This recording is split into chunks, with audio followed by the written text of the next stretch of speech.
You're listening to Over the Top Radio on the Angry Marks Podcast Network. Hello and welcome to a special edition of Over the Top Radio. I am your host, Ed, in San Antonio. And after a few weeks off, I am back. And I have a special guest for the show today. And I think he is on the line already. Kevin, are you there? I don't know how special I am, but I'm here. Well, I would say there's a lot of women wrestlers who would say you are special because a lot of them have gotten breaks that they may not have gotten just over a year ago, thanks to you. So I would say you're sort of a little special, I guess. I'm all right. I'm an okay guy. I'll go with that. I'm an okay guy. Cool. Well, it's good to hear from you again. We had you on right after the first Rise seminar and event, and a little bit before the second one, and now we're going on to the third one in 2 weeks in conjunction with the Shimmer tapings. And I know around this time, Prazak gets a little crabby and stuff because he's got so much going on. How are you doing so close to these big events? So far, so good. The real pressure cooker kind of thing probably isn't going to start. I'm going to guess the 5th of July. Around the 5th of July, if you want me to be a pleasant human being, maybe to maintain your expectations of me, maybe not talk to me on the 5th or the 6th, because that's when stuff gets real crazy. Because for some reason, I thought it'd be smart to book a 4-day tour, July 1st, 2nd, 3rd, and 4th, giving myself really only 2 days to kind of do all of the, I guess you could say, the go-home work for the Rise and the Shimmer weekend. So basically I'm stupid is what I'm telling you. Well, let's be honest. To be involved in pro wrestling, that's something that everyone has to have a little bit of just to get by. Oh, yeah. Wrestling is not a business for sane people by any stretch of the imagination. We all have to be a little bit left of center to get along in this world. No. Speaking of crazy people, I saw this on social media last night, and I got to confirm and see if these rumors are true. And that is, I could have swore I saw that you said you were leaving your job and your home and leaving Rise, and you're going to be the new developmental talent or organizer for the Louisiana Hip Hop Christian Wrestling Association.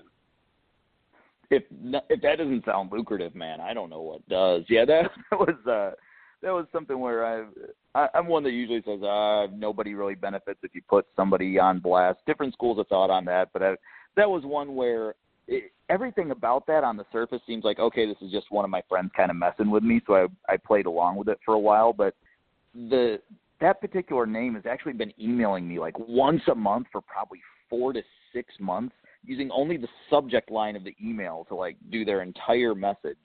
And so it's somebody that obviously it's not anything that's actually happening. I mean, if you even have 1/8 of one clue, you can tell that this is just something it's just BS on some level.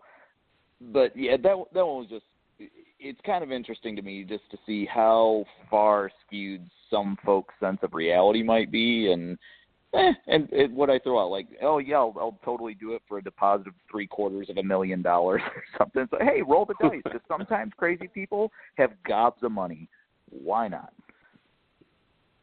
Hey, that one kid who won the lottery and he started Wrestlelicious. I mean, I'm sure a lot of people thought he was full of it at first, but he actually did it. Sadly, he lost almost all his money doing it, but you know what I mean.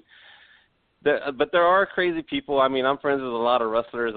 I've seen a lot of messages that have been sent to wrestlers, and there's a lot of people who, let's just say, not everyone should be allowed to use social media because, you know what I mean, there should be standards because there are some wacky and I guess in some cases could even be scary people that probably shouldn't be out there contacting certain people.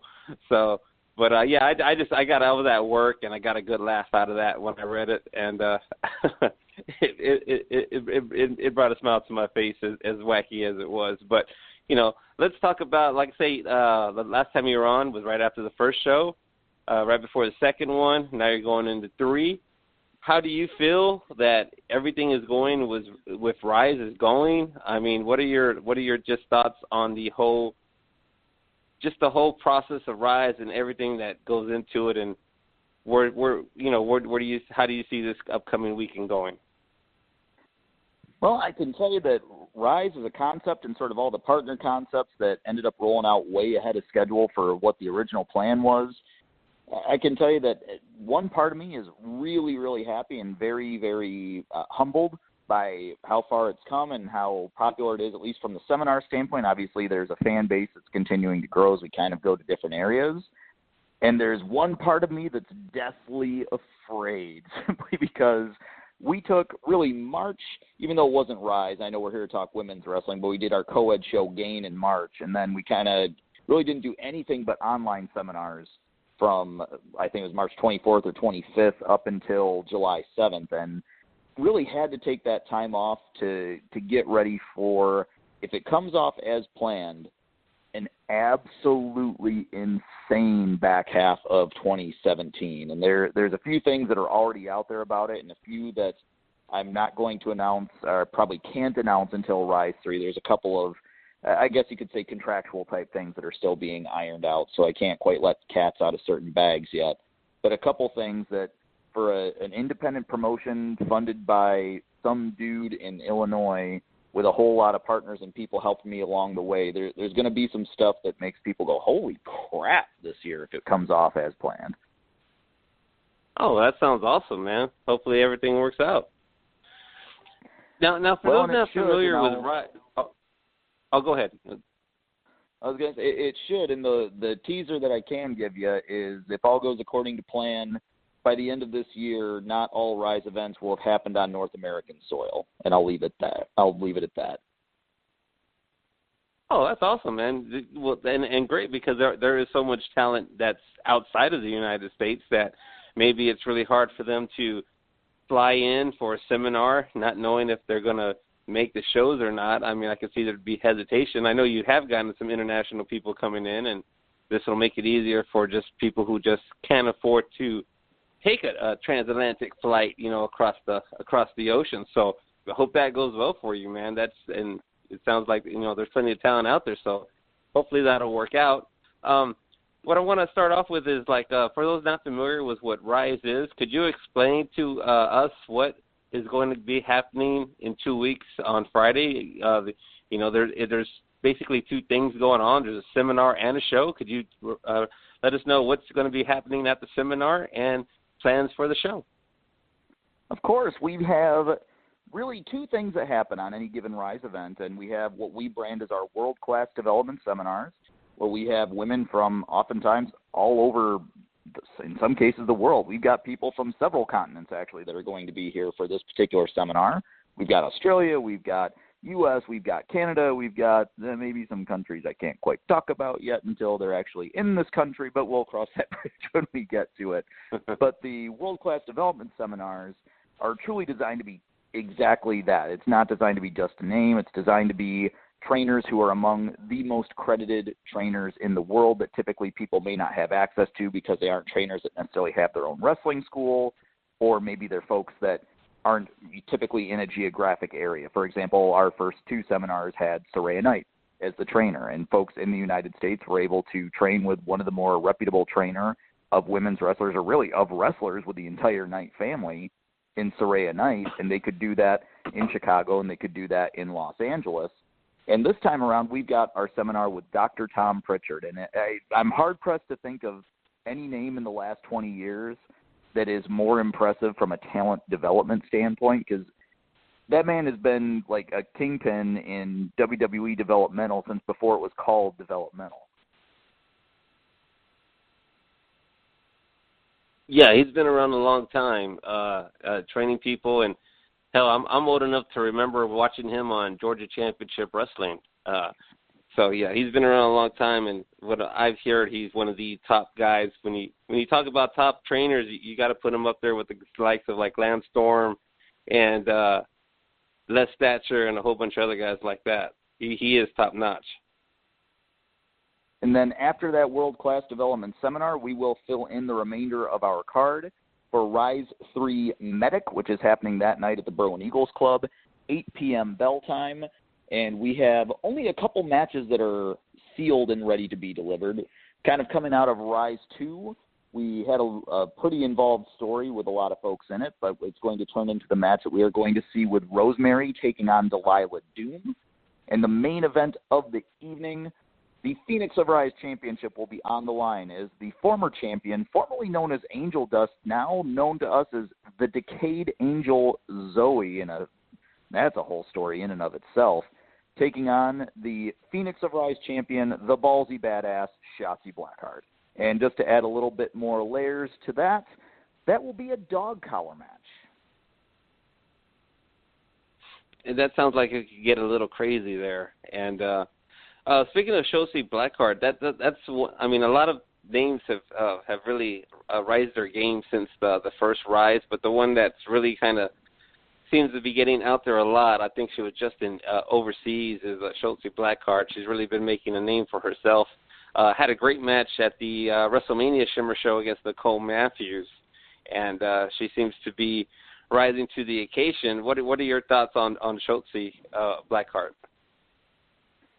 Well, she is the Phoenix of Rise champion. She is really the standard bearer right now for Rise, and she is one that I cannot say enough good things about, and I cannot sing her praises enough. And that's something where taking any sort of bias that I possibly could have as a promoter that has her as the champion, I've shared this story on different formats before, but I had never in my life heard the name Shotzi Blackheart. I was not familiar with her or any of her history or anything until I got an email from her sometime before Rise 1 that was basically just inquiring, hey, I'd like to do the seminar.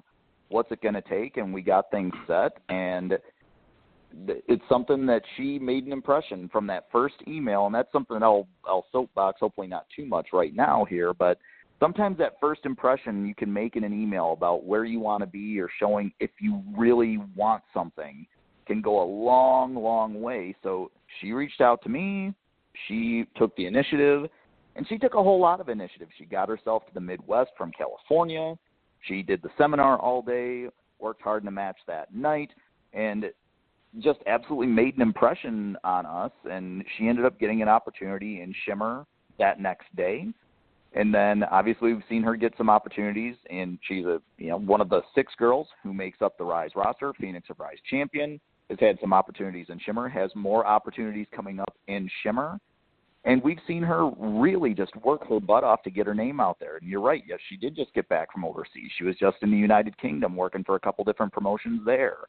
She's been coast-to-coast U.S. She is doing what she needs to do to get her name out there. The girl trains like nobody's business. I mean, if you follow her on social media, seems like every day you're seeing a different, thanks this person for training me, thanks that person for training me. And it's, if you actually pay attention to where those people train, you're like, this girl stayed put for longer than like 10 seconds in any one geographic area, and she's just getting herself out there and making it happen. And for somebody who's wanting to ascend in wrestling, whatever level you want to get to, that's why Rise exists, is to kind of help girls realize you're not going to do that by sticking to your 50-mile radius, working probably the same 5 or fewer people in this area and kind of doing your loop.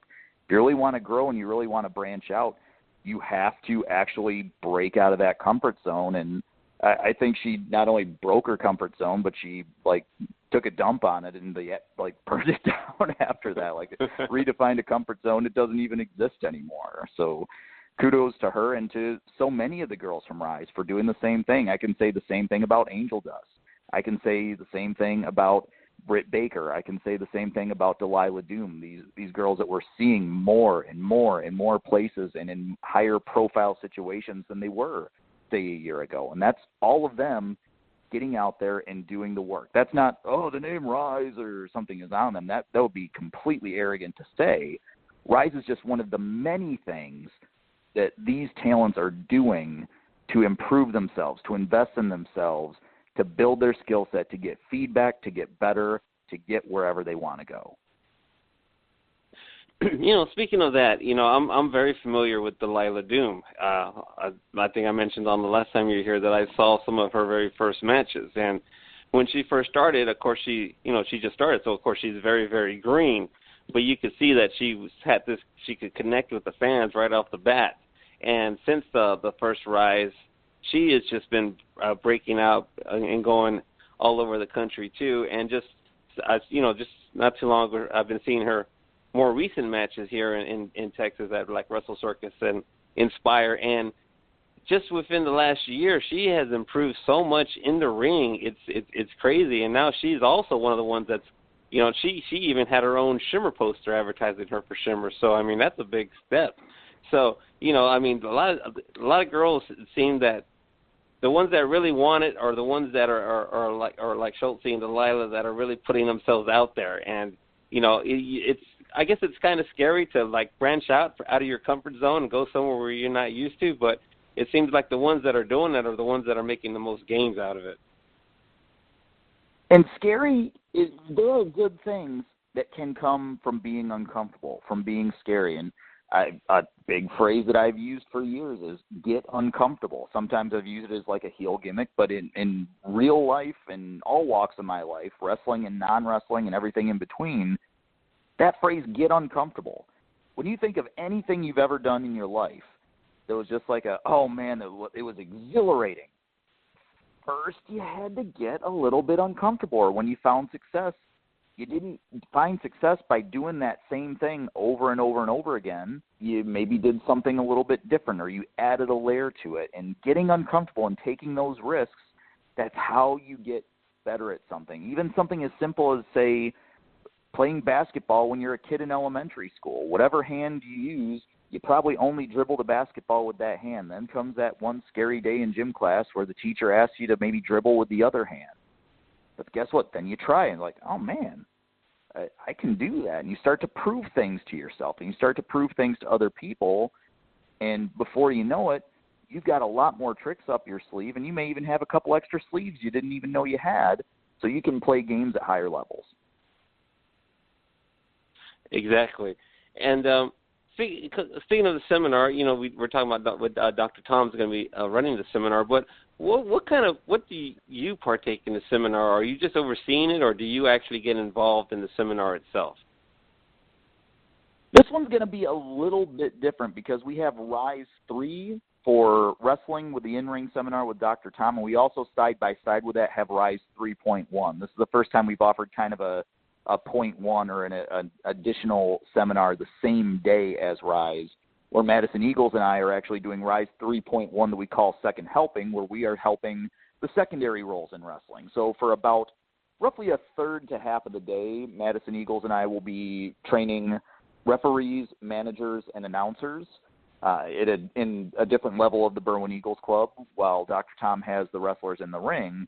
And then the remainder of the time, we'll actually have the 3.1 participants observing the Dr. Tom seminar, because we can't have everybody in the ring. I mean, a ring's only just so big, and I refuse to get everything so cluttered to take away from the experience of the 25 women who put their money down to be in the seminar. And after that, yes, I absolutely observe the seminar. And a lot of times I'm observing that seminar side by side with Dave Prazak, with Allison Danger. And obviously there's going to be a lot of other wrestlers around that weekend. I know Mercedes Martinez is going to be around for the Rise event. She is not officially appearing or wrestling in any capacity, so no one please construe it that way. But I know she'll be on hand to help out the wrestlers and to give perspective and to give feedback. There will probably be some other promoters there. In fact, I can think of at least 2 other promotions that aren't even based in the United States that will be represented there in various forms. And these are all folks who are going to be watching this same seminar. And I think some folks kind of dispute or conspiracy theory that, they know everything that's going on. Like, legitimately, probably, I would say between 30 and 50% of a Rise card is completely determined, or blanks are filled in while that seminar is going on. Like, we'll have a skeleton of an idea, like, okay, what kind of a story do we want to tell, or do we need, say, a babyface here or a heel there, or if we want to have maybe a technical masterpiece match when we see who maybe the better technical wrestlers are. Because when you look at the poster right now, there's only 2 absolutely locked set matches. Well, really 3, and one of those is mystery opponent at this point, because all we know is Deonna Purrazzo will be taking on a former Shimmer champion, and that's all we're saying until that day. And then everything else, we have yeah, we have the rest of the Rise roster advertised, and we have Hudson Envy, but those are being advertised as open contract matches or TBA because those matches are going to be filled in with talent from the seminar. And we're going to make those decisions mostly probably in the back half of that seminar after we've seen how do people perform in the ring, what are people's attitudes. Like, we've already been scouting talent through these promos and through the matches that they send. And if any of the girls are listening, I cannot stress enough, I know I beat the drum repeatedly and probably ask too much or too often when I'm saying, please send us a promo, please send us matches, because we are scouting our talent from the minute they submit the form to say they have an interest in the seminar. It's impossible to make a complete impression just in the ring in a seminar. We're looking for different variants of total package things, and I think anyone that knows me or knows my history with Shimmer knows that kind of one of my big claims to fame was pushing for Thunder Kitty versus Kana, so I'm not always looking for that person that is like the perfect bridge on a suplex or the crispest or the like super crisp execution on technical wrestling. I'm looking just as much for characters. I'm looking just as much for shtick. I'm looking just as much for compelling, scary heels as I am somebody who is going to get through a blow-up drill in a warm-up or anything like that. And one of the biggest ways that we can evaluate that talent is what do they put in before the seminar, during the seminar, and then make that decision of who are we basically betting the proverbial farm on to put them on that live event. Mm-hmm. Yeah, and it seems like on the first Rise show itself, it seemed like you got the majority of the girls were able to be on the show, and there was that multi-woman battle royal. So if they do put in the effort, I mean, there's almost, I don't want to say a lock, but like a very good chance that they would be on the show, and then depending on how they do on the show, they could always fill in a row at Shimmer.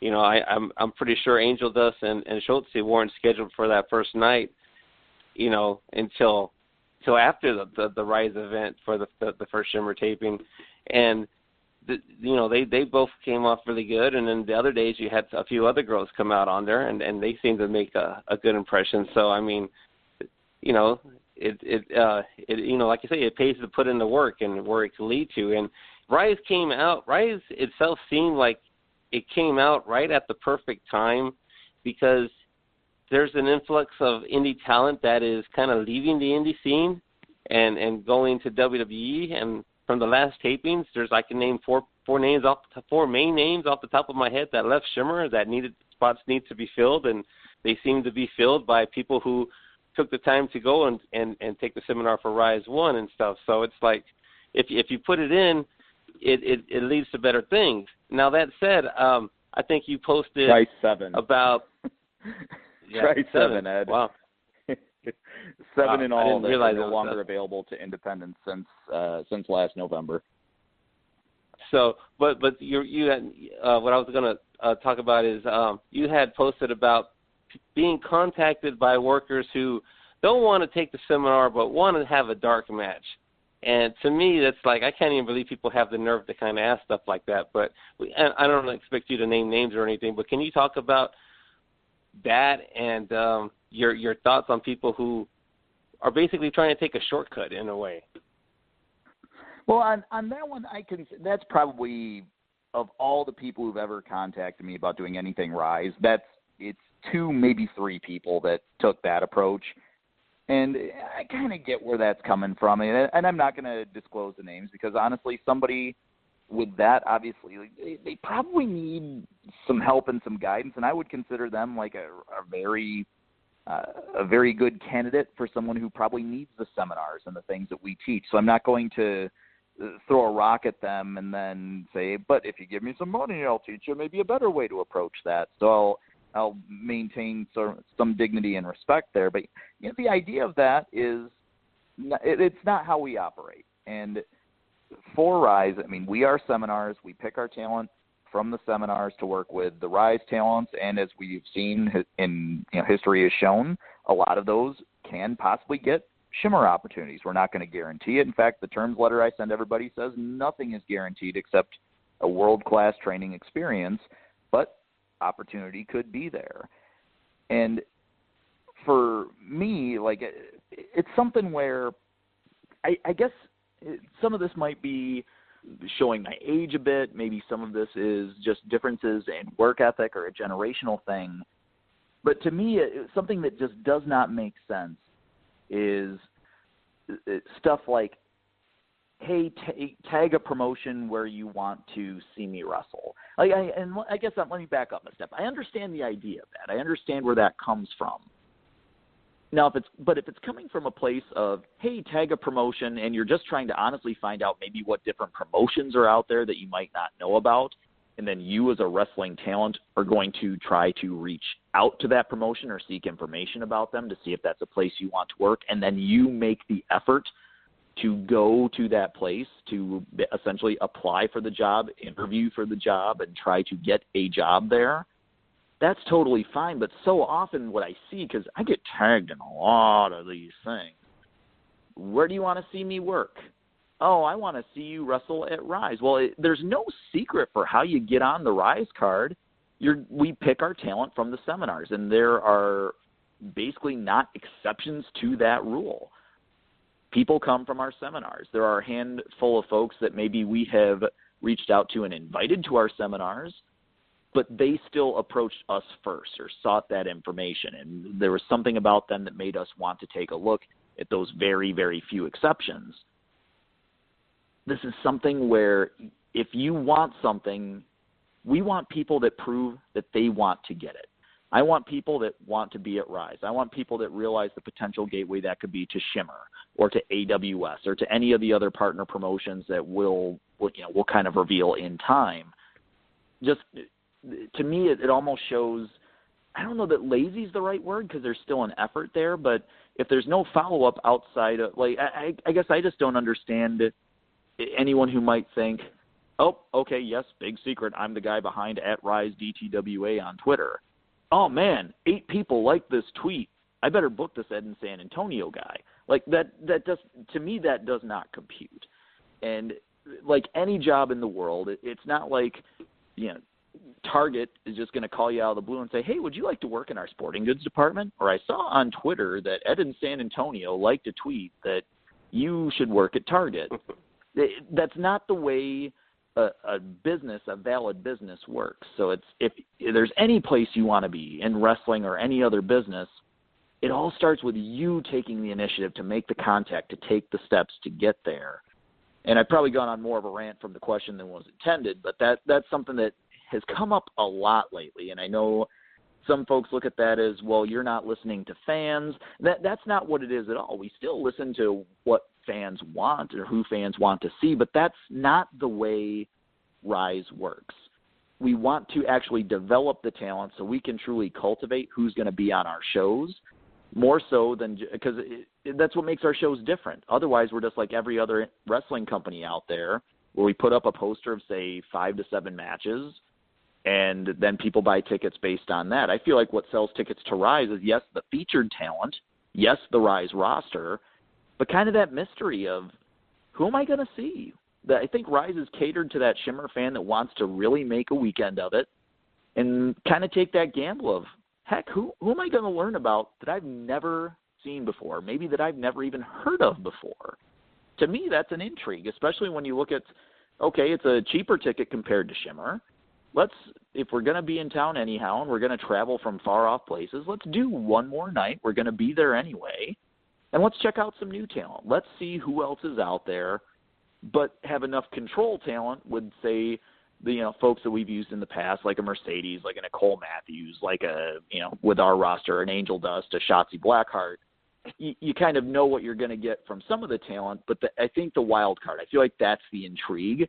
And if we just pull names out of a hat or just completely book a card to the T, I feel like that takes away the incentive to do the seminar.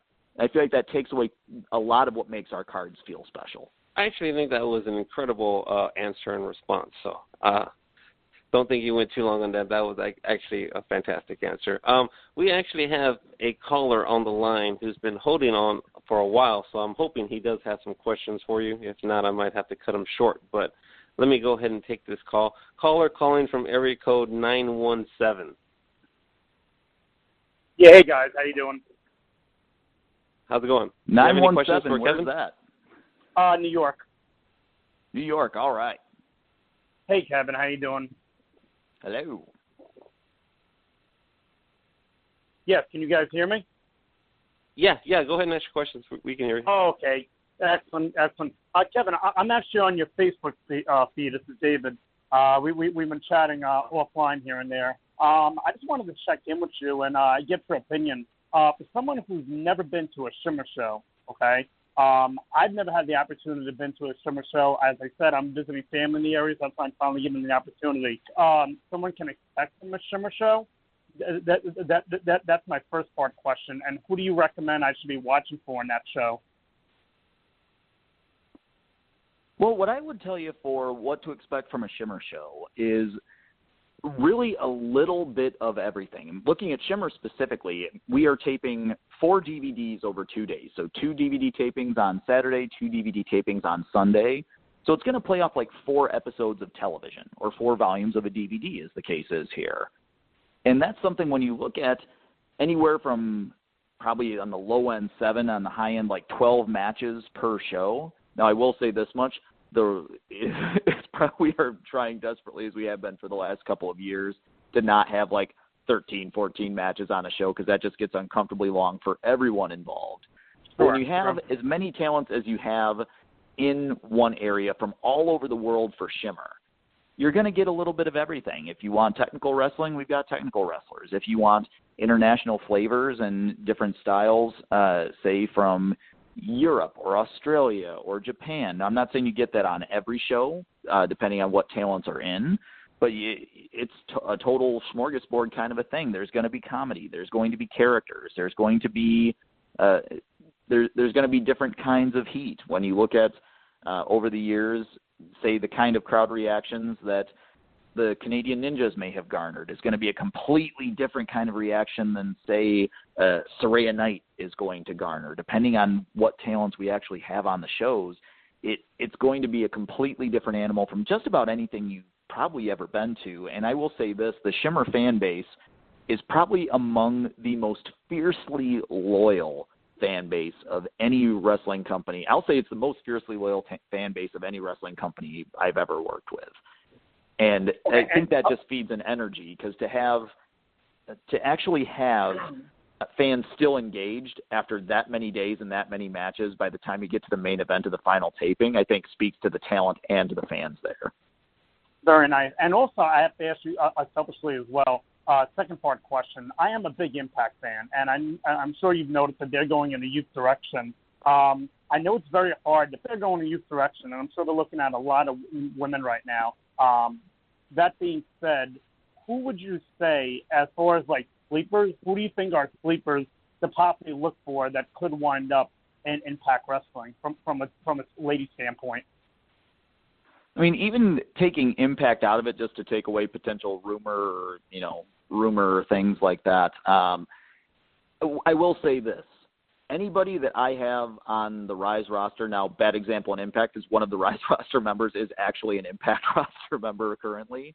But the other 5 girls that I have put Rise name on, that's basically me blatantly saying, hey, world, I think you need to keep eyes on these girls. These are people that I am personally saying I see something special in, or I want to see more out of these talents as we evolve Rise. So when we look at Phoenix of Rise champion Shotzi Blackheart, the Decayed Angel Zoe, formerly known as Angel Dust, Britt Baker, Delilah Doom, the Fallen Flower Kikyo, those are all girls that I am very much personally invested in, that I could see being developed into talent that performs on some variant of bigger, faster, stronger level than they are currently. Nice. That would definitely be good to see, because I've really enjoyed Rosemary and Chelsea and Impact, and I'm very interested in seeing what they can do, live and in person, but also to get the opportunity, because I'll be honest with you, Kev. In New York, we don't actually have the array, unfortunately, of women's talent that Shimmer provides here in the Midwest. So, I mean, I consider it a great opportunity to get to see talent that really we don't get a chance to see, but, really to keep an eye out for, since I'm going to be in the area.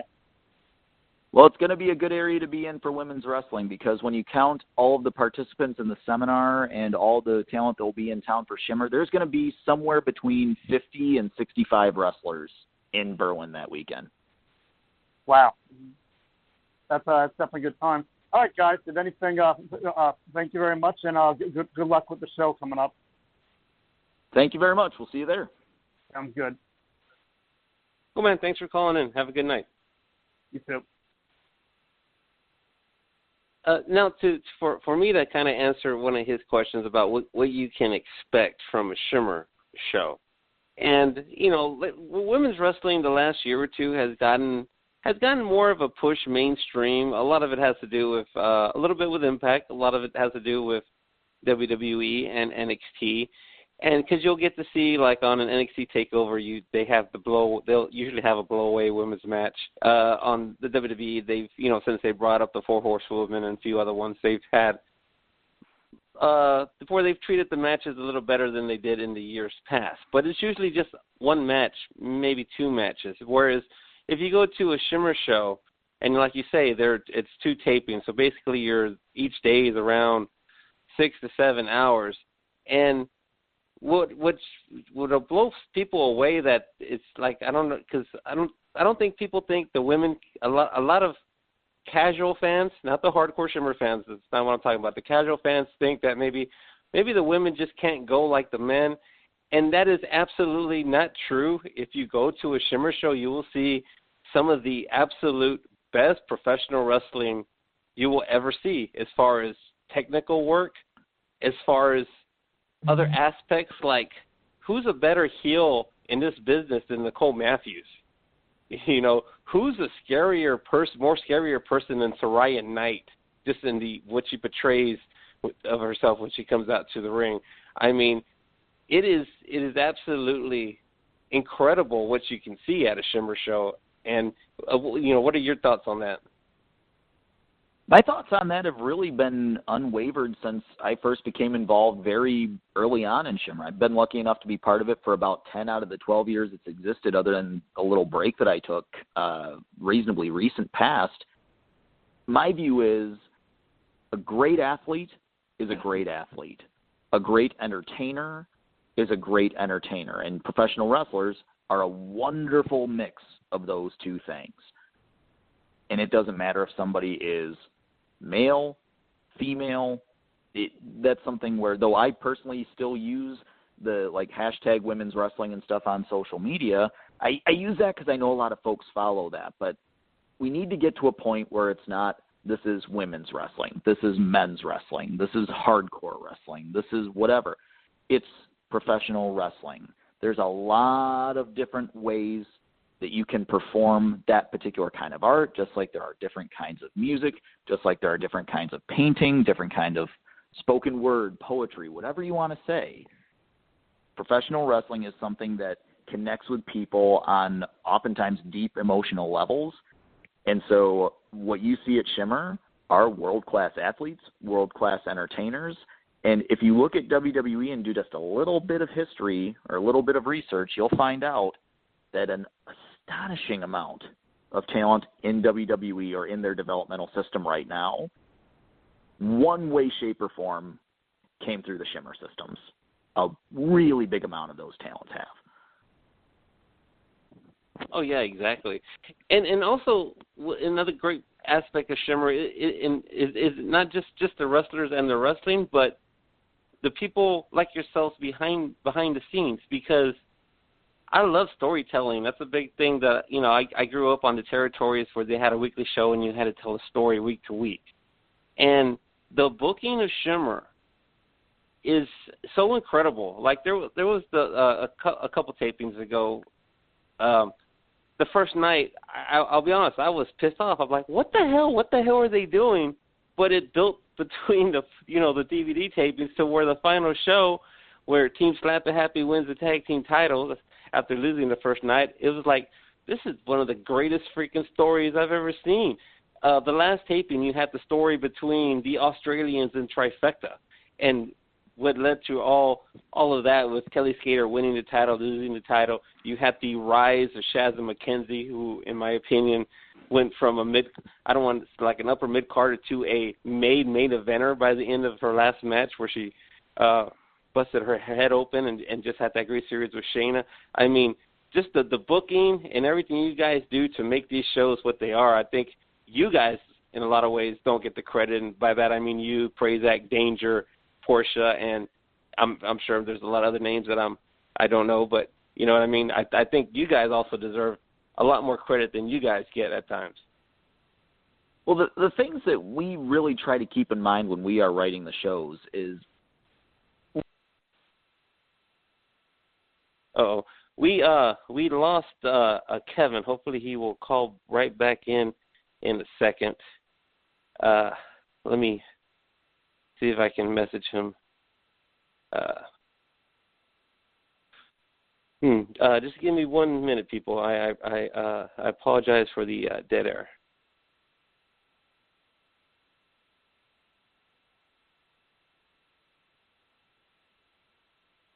Okay, well, I messaged him to call back, so hopefully we'll call back in a few minutes here.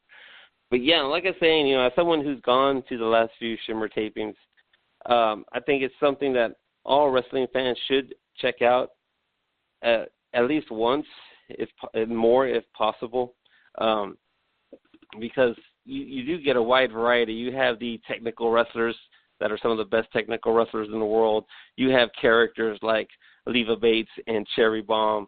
You have Nicole Matthews, who's got to be one of the top heels and a real heel. I mean, she's not trying to play cool heel. She's the real deal when it comes to being a heel and even being a chicken shit heel at that.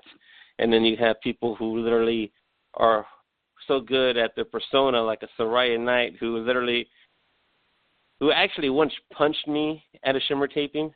But basically, she's the type of person who can look at you and, will cause you to want to shit your pants, basically.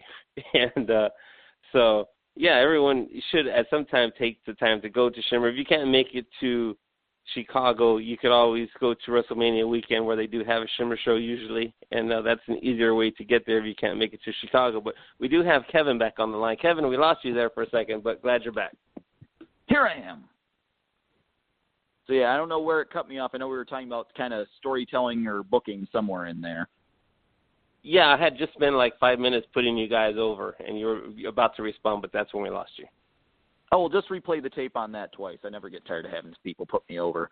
But no, what I was saying in short was, to summarize, with the storytelling, we have usually anywhere from 4 to 5 volumes of DVDs to tell our stories on Shimmer. But what I would encourage fans to do is, in our culture today, where you can quite literally hit a button and watch an entire TV series without even having your butt cheeks leave contact with your couch or your bed or wherever you're watching TV from.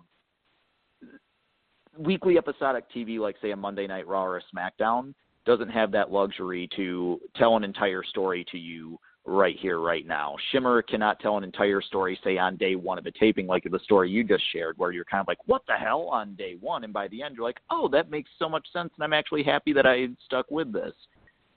Is with pro wrestling and as an art form, very rarely is there a pro wrestling story that takes place entirely in the context of, between the first bell to start the match and the second bell to end the match. There's a lot that goes into that. So sometimes patience can reward you if you stick with it. Sometimes a Shimmer story might not all be told in a 2 or a 3 day window. You might have to wait till the next set of tapings to kind of get that payoff to see where it's going. But I think half the fun of watching anything is maybe not knowing what it is, actually having to emotionally invest and wonder, like, God, is Slap Happy going to get a chance again at the tag team titles? Is Allison Danger finally going to get her hands on Portia Perez? Or any of the different stories that have been told over the years. You can't do all of that in shotgun booking and just writing the name Portia next to the name Danger on paper and saying, there it is, Portia Danger. To get people to care about it, you've got to give it a few more layers.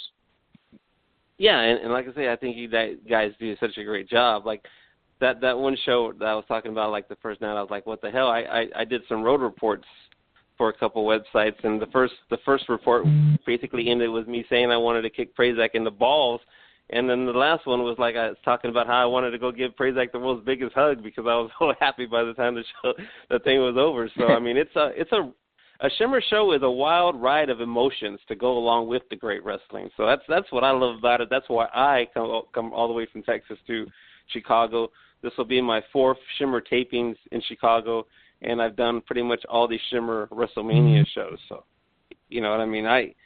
That's how much I enjoy it, that I have no problem going that far to see it. Well, and that's why I think so many people come from worldwide. I mean, you're coming from Texas. I can name 3 or 4 fans without even like having to look up their names that are coming from the UK. I know there's probably we usually have a couple fans from Italy. We've got people from all over the world and I don't know if anyone's looked at plane tickets from the UK to the US lately, or from say Japan to O'Hare or to Midway, or from Sydney to Midway. They ain't cheap, folks. And for a fan to do that, holy crap, that's humbling that somebody would fly themselves from that far away just for the opportunity to come and watch our shows. That's amazing, and that's just one of the many reasons we all love the Shimmer fans. Yeah, I've met a lot of them. A lot of them are super cool, and stuff. But now you I think I saw a post where you talked about you're the executive producer, basically, of Rise, and you're associate producer of Shimmer. So besides being the announcer, which you are a great announcer at, what else do you do besides the behind the scenes at the Shimmer shows? Oh, man, I could take a cop-out answer. Or do you even have time to do anything? Do you even have, I guess since you're doing the announcing, do you even have time to do other things during the show? I will say this much. Doing the ring announcing and the various hats I usually end up wearing backstage simultaneously is not a stress-free environment. I think we talked about that a little bit in November, that there were a lot of changes to the card on the Friday show, and I was getting text messages while like match 3 was in the ring about the change to match 4 and just crazy stuff. But the various things where I have involvement in Shimmer is, I mean, Dave and I, partially due to geography and partially due to the fact we've just known each other for 20 years at this point, are constantly bouncing ideas or doing business end things. I mean, today he and I have talked about hotel arrangements, airfare arrangements, loosely around one story point for something that might be happening on one of the shows come July. And I mean, the titles that we give ourselves are honestly like 3/4 tongue-in-cheek, and just to be like, okay, we probably should have a job title. I mean, he is the executive producer for Shimmer. I am the executive producer for Rise. You know what that means? It means it's our money and our ass if these shows lose financially. That's really what it means at the end. And that we have kind of the final creative say. I would have final creative say on a Rise event. He would have final creative say on a Shimmer event. Now, associate producer, what's that mean is basically I do whatever the hell I possibly can to keep Dave from going completely insane on those Shimmer weekends. So that involves having influence in the writing of the shows and some of the stories that we tell and how we get there. That involves sometimes actual, what some might call agent work, with communicating what we need, say, to the talents in the matches. Sometimes that may be making sure people are in the right place at the right time. That may be, a lot of that will involve the things that maybe the live audience doesn't see, but maybe promos that we film for the DVD and helping people actually put together what they're going to say. Because that's one of the things that I think a lot of people don't know I've done, because so much of that isn't necessarily seen to the public eye, but helping any talent in wrestling, but for Shimmer, obviously the girls, but certainly have done this on a lot of men's shows or co-ed shows too, helping people kind of piece together the promo, not putting words in their mouth, but kind of helping them make the roadmap of how do you convey this point or these couple of points that you need to do, and do that to a time cue so that you aren't prattling on and on and on, and maybe you don't actually hit the one point that you need to make. One of your job things that you have to do is you had to do this show the first time you were on, because Prazak was just not in the right frame of mind after the last tapings to come on, so you had to take his place. So that's also one of your jobs, I guess, is to do interviews for Dave when he's just not mentally up for it.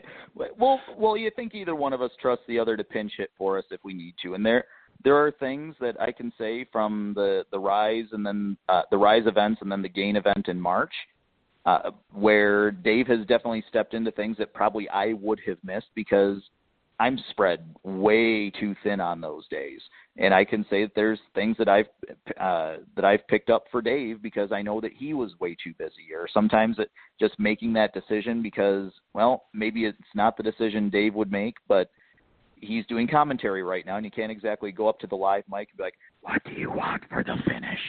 It's not gonna work particularly well for the fan that's going to be watching that same match, 3 chapters from now on a DVD.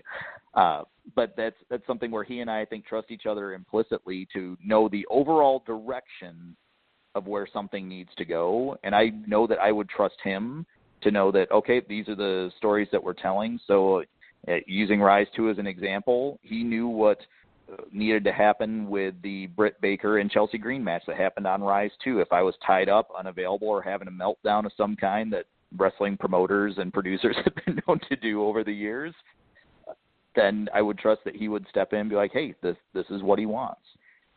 And that's something where he and I are in positions where we can help each other immensely. And I can say this, I don't want to imagine a Rise event without Dave there. For all the different ways that he helps out. And I know that there's been a lot of things over the years at Shimmer that I've been more than happy to try to take as much stress off of Dave as I can. As much as we both have tendencies to want to micromanage and do things, we both also have this sense of sometimes we're a little too proud to ask for help. And I think he and I just kind of jump in and help each other when we realize the other one's kind of at a stress point or a freak out point. Well, that's good. I mean, it's always good to have somebody that you know that well that can step up like that. So that's good for that. I mean, that's good for Shimmer and that's good for Rise. So I mean, that's a big positive. And now, speaking of the weekend, can you talk about some of the details, like I don't know how to say this, like how hard is it to arrange, let's say, there's always international talent at the Shimmer shows, and there's people coming in from overseas for your seminars. How hard is it to arrange just stuff like flights, time schedule, stuff like that? I mean, what kind of time and effort goes into that aspect of booking a Shimmer weekend? A whole heck of a lot, because there's oftentimes more than, say, myself and Dave, because obviously Dave and I have certain shared costs for shared talents and things like that. But oftentimes there are additional hands in that cookie jar, because you may notice that just using past Shimmer tapings as an example, hey, Madison Eagles was on Shimmer. Oh, now she's on Shine. Oh, hey, she maybe did this Chikara show. Probably isn't flying back to Australia in between all of those, because that would just get crazy expensive. So it's sometimes getting multiple promotions, multiple people, multiple airlines, a lot of different things. And it's something that I would say it's more tedious than hard. And just real world example is there is one particular talent that I have been trying for probably the last month to actually get the travel booked on paper. But there are 4 different people that are looking to utilize this particular talent, and the talent themselves is in very, very high demand in addition to all of that. And I am on flight itinerary revision number 9, and I'm still waiting for the final person to say it works for them before I can actually book it. Wow. And it is I guess June 22nd, and the shows are July 7th, or whatever today's date is. The shows are 2 weeks away, and I still have to book some travel yet. It also doesn't help that when you do have to do stuff like that, the travel expense actually goes up the closer to the event, just because, there's less seats on airlines and stuff like that. So I guess that could also be a pain in the butt, just having to, okay, you're budgeted for this much, and then all of a sudden it's just a little bit more come the time when you finally do get to book it.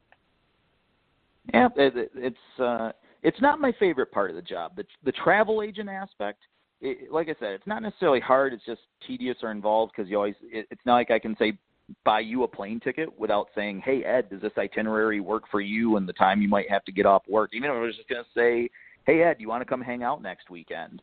You and I would still have to go back and forth. I'd still have to kind of research the flights, and we have to meet somewhere in the middle and then buy the tickets. So you multiply that times all the talents that between Shimmer and Rise were taking care of their transportation agreements. That's a lot of legwork. And I will say this, Dave has the far worse end of the stick than I do for that one. But neither one of us thoroughly enjoys that part of the job. That much I know. No. Luckily, like a lot of the people who come in from overseas or coming over from, the UK or that area, and, they speak English. But you guys over the years have brought in a lot of Japanese talent. Now, when you bring in a lot of Japanese talent, I would imagine a lot of them don't speak English or not perfect English, and I guess that would also inquire you guys having to book a translator or someone who could do the translating. How does that aspect work, and how do you do that? We have some key players that are part of the team that definitely help out with that. Like for our Joshi contingent, for example, we have one of the promoters actually from Esovation over in Japan, Hashiro Suzuki, is fluent in English, and he takes care of a lot of that. And then somebody else that helps out a lot that comes in from the New York, New Jersey area named Matt Nordstrom, who helps out a lot with that. So between those two, and honestly, I think people may take for granted just because somebody doesn't speak, say, perfect English doesn't mean you can't communicate with them, because a lot can be done with body language, a lot can be done with facial expression. And I can tell you this, there are some of the Joshi talents who we have probably exchanged 20 or fewer words that we honest to God just understood between each other, but we still consider each other good friends, and we still have a great time every time we're in the same general vicinity. Oh, that's cool. So we've done about an hour on the interview here. I've hit a lot of points that I had, but I'm sure there's a lot of things that I'm not even touching. So I'm going to give you the opportunity to bring up anything you would like to get out there, or any aspects of the show or seminar you'd like to talk about now.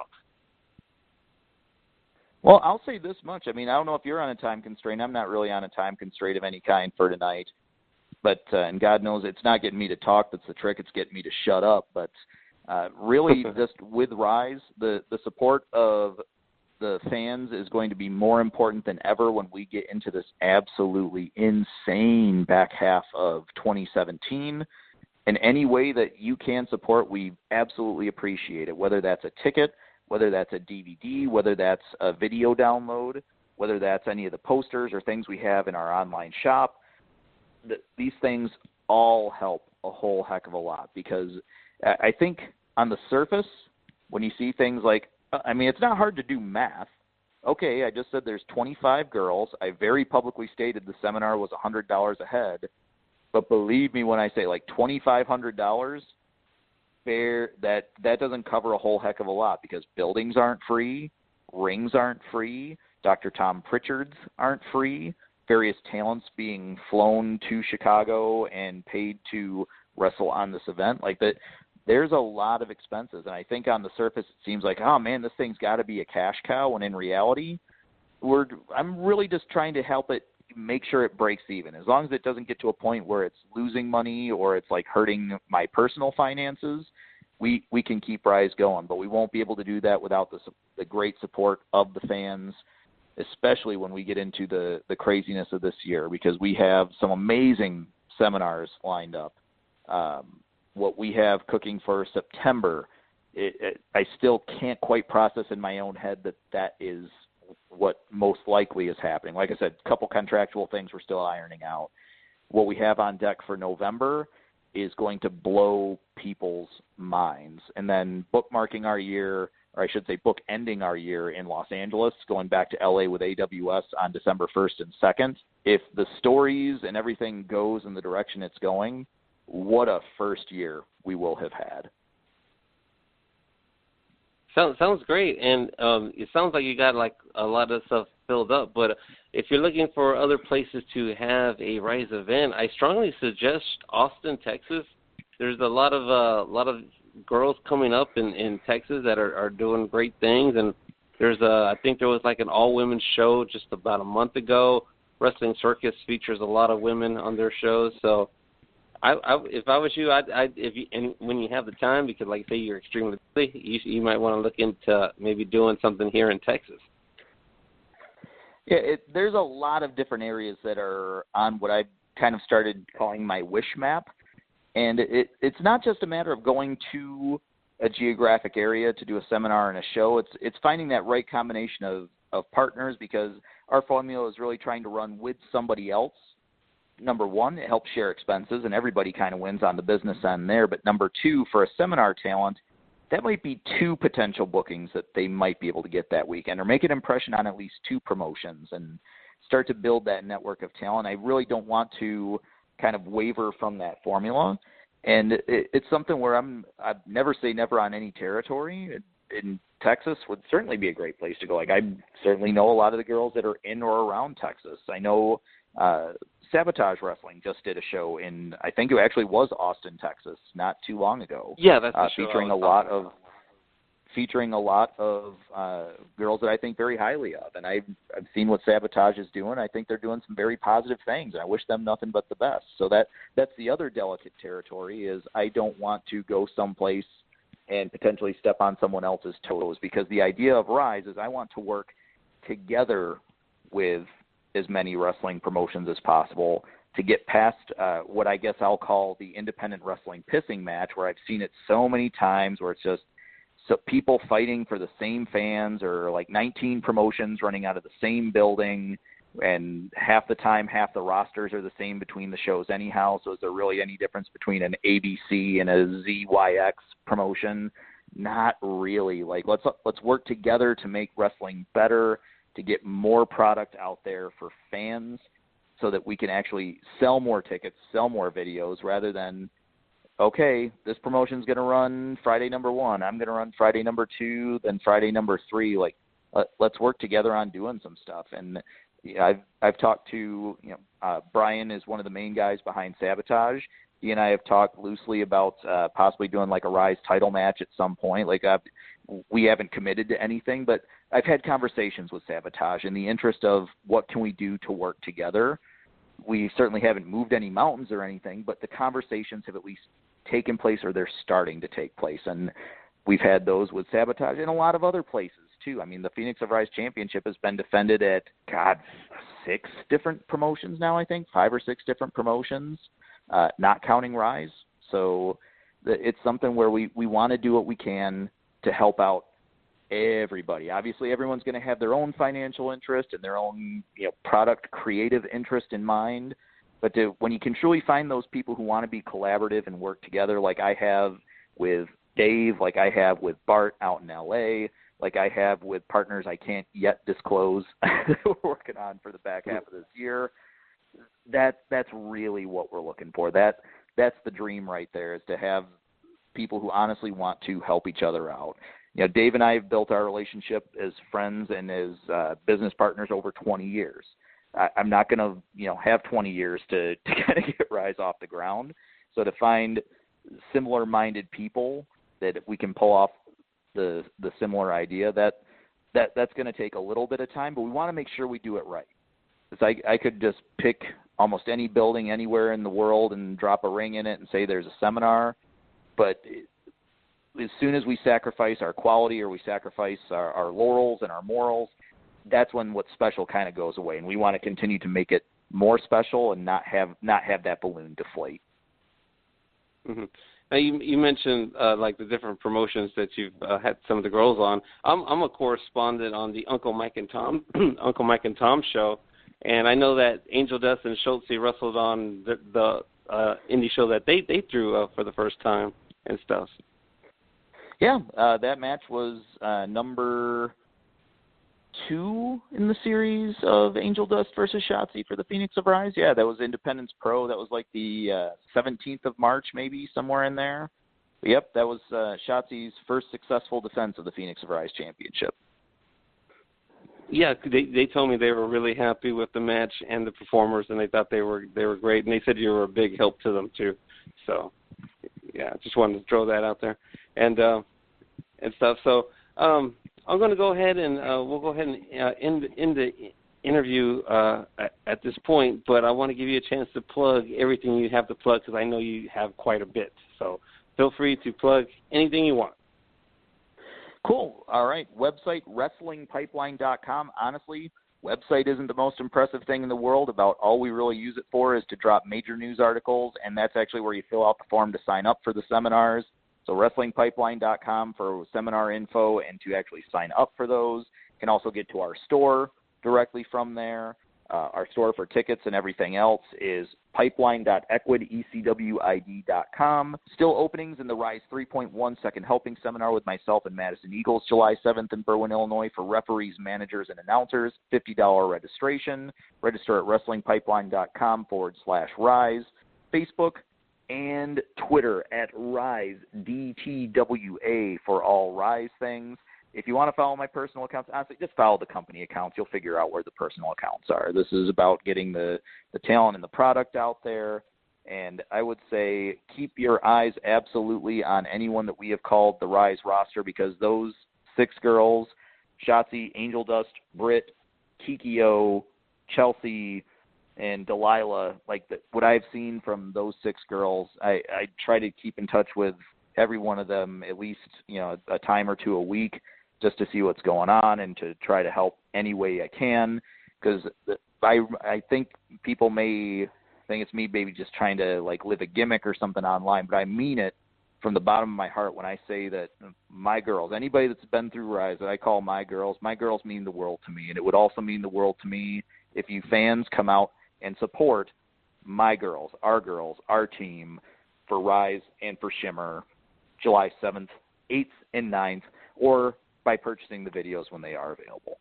Awesome. Well, I look forward to seeing you in 2 weeks, and hopefully get a chance to talk to you at the events and everything. And I strongly put over that if you're in the Chicago area, do whatever you can to go to Rise and Shimmer, and you won't be disappointed. So, Kevin, thank you very much for doing the interview, and I hope you have a good night.